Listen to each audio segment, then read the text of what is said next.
Okamžitě se připojte do videohovoru. Nerad čekám.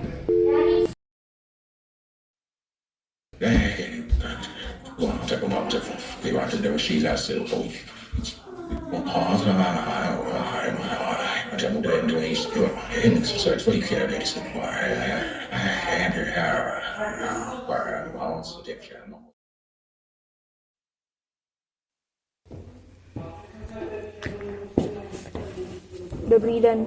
Čau. Chceš se taky kvůli té misi? Ano. Taky. Znáš to heslo? Nepřišly mi žádné informace, takže ne. Mně přišlo jenom 1, 2, 3, 4 nebo 1, 2, 3, 4, 5. To by bylo moc snadný, ne? Tak znáš naši agenturu? To je pravda. Tam bych se nedivila ničemu. Dostal se tam i 5letý kluk. Fakt? Jo? Já myslela, že mu byly 4. Já myslel, že 3. Jo. Možná byl 2letý, ne? Já myslel, že zrovna ho porodili. Je to možný, já fakt. Tady je možný všechno. A kam to dal? Zvoň mi mobil. Jo, čau Franto. Jo, dobře. Jo, no. Jak jako, kde to? Kde? Jo, dobře, chápu. Za chvilku tam budu.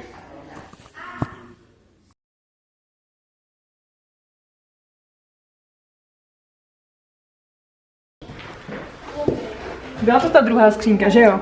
Jo. Tak já to jdu zkusit. Tak 1, 2, 3, 4 to není. Tak.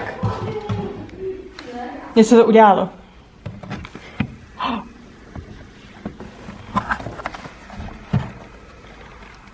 Je to tady.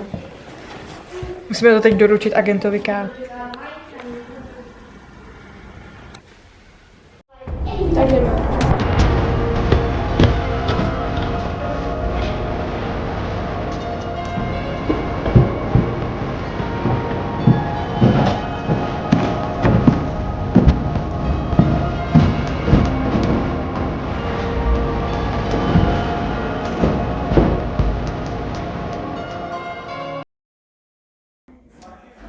Že nás zradil, Nejsou v tom plány na zbraně.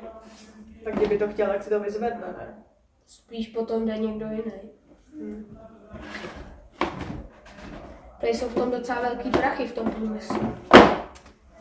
Tak neotevřem to. Neměli bychom počkat na něj? Jako pracujeme s ním dlouho, je to pravda, no. Jestli si chceme udržet prostě ty dobrý vztahy, tak to nemůžeme rozdělat. To je pravda. Tak počkáme.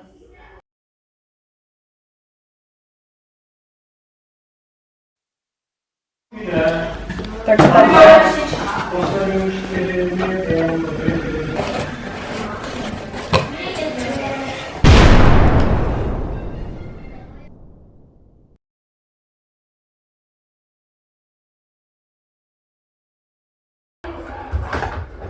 Kurňa.